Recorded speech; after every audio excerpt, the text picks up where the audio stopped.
Students, today we are going to start our unit number 2, the ransom of the Red Chief. Now, Red Chief is the name of the boy, and ransom means the money which you take for releasing any person. For example, first you have to learn the question on these words and meanings, then we will do our own reading. Accede means to agree or to a demand or request. Ain't is contraction. Contraction means the short form of am not.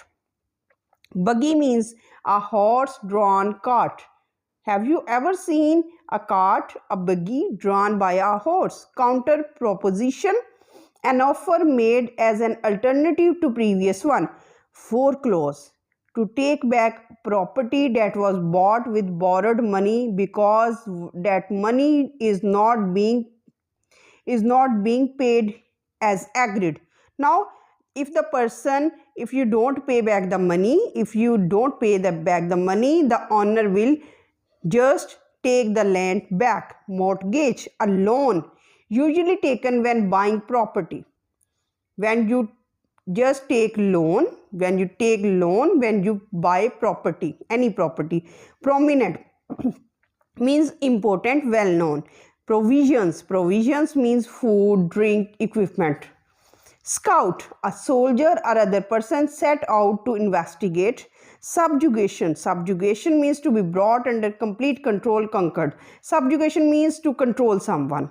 Surreptitiously means secretly. Treachery means betrayal of trust. Treachery. Ferocious, very aggressive, very cruel. Now we are going to study the story. Story is very amazing. You will learn, you will enjoy the story. A story about kidnapping. This story is about kidnapping, in which the kidnappers get more than they bargained for. Demanded, in which the kidnappers gained more.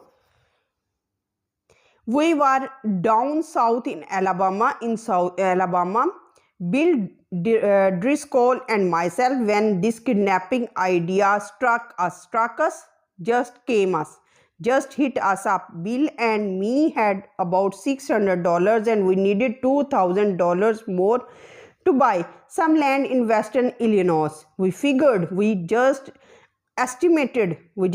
I have an idea that family love is strongest in semi-rural communities, and decided to do our kidnapping in Summit, a well town.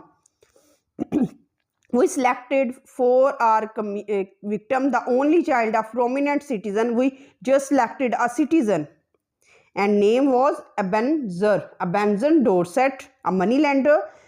Mr. Dorset was known for his wealth, which he made from lending mortgage and making foreclosures. Now, Mr. Dorset was the person who gave loans to the people, and then if the people did not return the loan, he would just conquer the land. The kid was a boy of 10 with freckles and bright red hair. Bill and me figured that Ebenezer would agree to pay a ransom. Ransom means to pay money for releasing of $2,000. But wait, I will tell you what happened. About 2 miles from the summit was a little tree-covered mountains. On the rear slope, real back part of this mountain was a cave. There we stored provisions.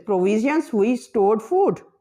One evening we drove in a buggy past old Dorset's house. The kid was in a street throwing rock at a kitten on the opposite fence. The boy was very naughty. Hey, says Bill, would you like some candy? The boy threw a piece of brick at Bill's head. Oh my God.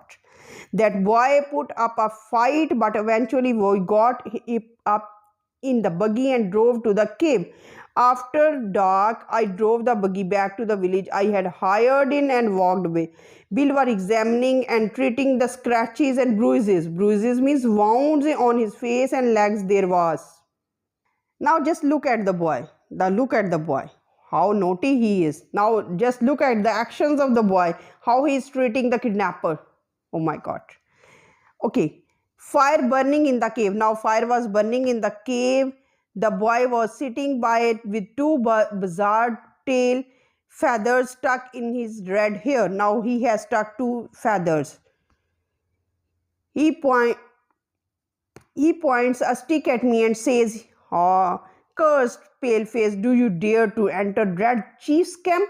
Now he is calling himself Red Chief, a famous robber, yeah, famous, you can say, kidnapper. He is all right now, says Bill. We are playing Red Indian. I am old honk Red Chief's captive. Captive means prisoner, and I am to be scored at daybreak. Ouch! That a kid can kick hard. That boy seemed very happy. The fun of camping out had made him forget that he was captive. He immediately named me Snake Eye the Spy and announced that I was to meet my end at the next day. Then we had a supper and he filled his mouth full of meat, bread, and gravy and talked. His speech went something like this: I never camped out before it. It's fun. I had a pet once and I was 9 last birthday. Are there any real red Indians in this wood? I want more gravy. Do the moving tricks make the wind blow? Now he is making such kind of questions, so he is enjoying the camping, he is enjoying the you can say the kidnapping. We had 5 puppies. What makes your nose so red, Hank? My father had lot of money. Are the stars hot? Do accent make any noise? What are the why are oranges round? A parrot can talk, but why a monkey and fish can't? He's making such kind of questions. Very intelligent boy. Every few minutes he would remember that he was Red Indian and would let out a war whoop, loud cry that made old Yank shiver. The boy that Bill terrorized. The Bill was very afraid. Now this is the condition of Bill. You can see how terrorized and how afraid he is from all this side. I say, kid, would you like to go home? Oh, what for what? I do not want to go home. Now, boy saying, I do not want to go home. I don't have any fun at home. I like camping. You won't take me home.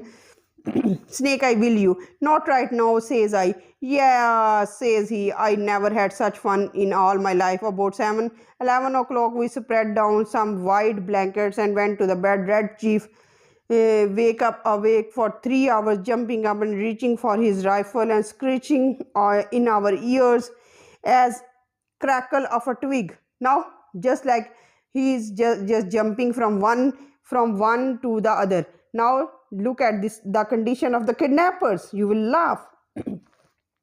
At last, I fell into a troubled sleep and dreamed that I had been kidnapped and chained to the tree by a ferocious, very aggressive, very aggressive pirate with red hair. Just at daybreak, I was awakened by awful screams from Bill. I jumped up to see what the matter was. Red Chief was sitting on the Bill's chest, holding him by the hair, trying to yank it out of his scalp. He did promise that evening before. I got the knife away from the kid and made him lie down again. But from that moment, Bill's spirit was broken. He laid down on his side of the bed, but he never closed an eye again in sleep. He was afraid from that boy again. And it awful, Sam. No one, no one will pay money to get a little amp like that. His parents will say, "I."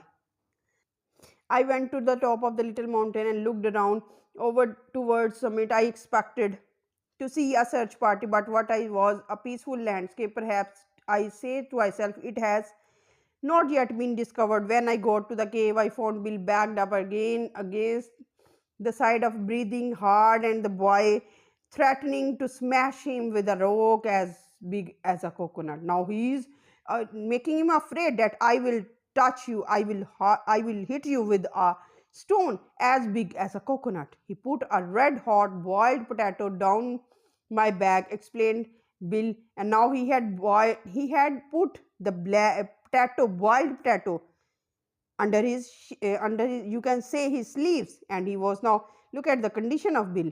He is totally afraid. I took the rope away from the boy and kind of patched up the argument. I will fix you, says the kid to the Bill. By and by, Bill calms down and says, Sam, you won't go away, leave me here. He says that, don't leave me. This is Sam. White shirt is of Sam's shirt and Bill is of in blue shirt. I went out and caught the boy and shook him until his freckles rattled. If you don't behave, I will take you straight home. No, now be good. I made him and Bill and him shake hands. Then I took Bill aside and told him I was going to Popular Cave, a little village 3 miles away, to find out what the reaction kidnapping has caused. Now you know, Sam, says Bill, I have stood by you in earthquakes, fire, floods, cyclones. Cyclones is a type of storm. I never lost my nerve. Yet till we kidnapped that kid, you won't leave me long with him, will you? I will be back soon. Says you must keep the boy amused till I return. Let's write the letter to Mr. Dorset demanding the ransom and how it should be paid. Bill and I wrote it while Red Chief stuttered up and down. Now he's working. He's just walking, guarding the cave. Bill begged me tearfully to make ransom $1,500 instead of $2,000. So to relieve Bill, I agreed. Ebenezer Dorset, we have your boy. It is useless for anyone to attempt to find him. We will only return him if you meet these terms. We demand $1,500, the money to be left at midnight at the same box as your reply at the lone tree. Send your answer by messenger at the 8:30 tonight.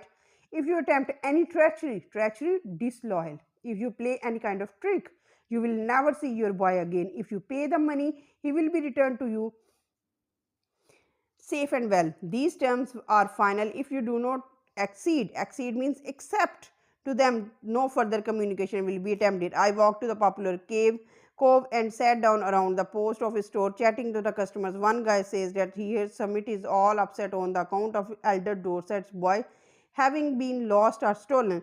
That was all I wanted to know. I posted my letter surreptitiously. I posted my letter secretly and came away. When I got back to the cave, Bill and boy were not to be found there, so I waited.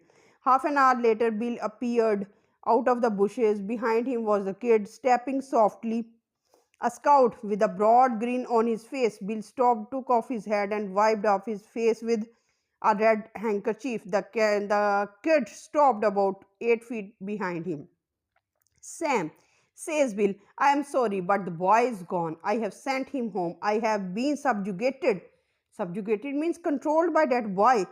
What's the trouble, Bill? I asked. I was rode like a horse, says Bill. Then I was given oats. Sand ain't edible. I tell you, Sam. A human being can only stand so much. I take down the mountain. On the way, he kicks and bites. Oh, he was troubling me a lot. But he's gone home. I showed him the way. I am sorry, we lost the ransom, but it was either that or me to the madhouse. Now, what is the condition of Bill? He returned him the boy. Bill says, I have a look behind you. Bill returns and sees the boy and loses his compassion, sits down. For an hour, I was afraid for his mind. And then I reminded him that we would get the ransom and be off with that midnight if old Dorset paid off Bill. Bill braced himself. Braced means courage. Again, courage. This was my scheme for collecting the ransom without being caught. The tree under which the answer and the later the money was to be left was in an open area. If any police came, I see them a mile off. At last, at 8:30, I was well hidden in the tree waiting exactly on time. A half-grown road boy rides up the road on bicycle, slips a note on into the box, paddles away again. I got the note and was back at the cave soon after. But the lantern, I read it to the bill. Two desperate men, gentlemen, I received your letter. I think the ransom you asked for the return of my son is a little high. I hereby make you a counter argument, which I am sure you will accept. You pay $250 in cash, and I agree to take him off your hands but bring him at midnight so the neighbors don't stop you. Now you can see that how the neighbors are just afraid of that boy. The cheek I began, but I glanced at Bill and hesitated. His eyes were pleading with me. Sam, says he, we have got the money. This kid will send me crazy. I think Mr. Dorset is generous for making us such an offer. Don't let the chance go. Honestly, Bill says, he has got on my nerves too. We will take Dorset's offer and make our get away.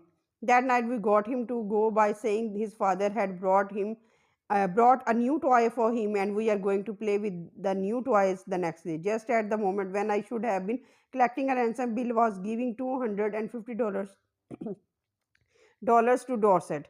When the kid found out we were going to leave him, he fastened himself as tightly as a leech, blood sucking loud, just as the he is just holding the leg of the Bill, that I am not going home. How long can you hold him? Asked Bill. I am not as strong as I used to be, says old Dorset, but I think I can promise you 10 minutes. Enough, says Bill.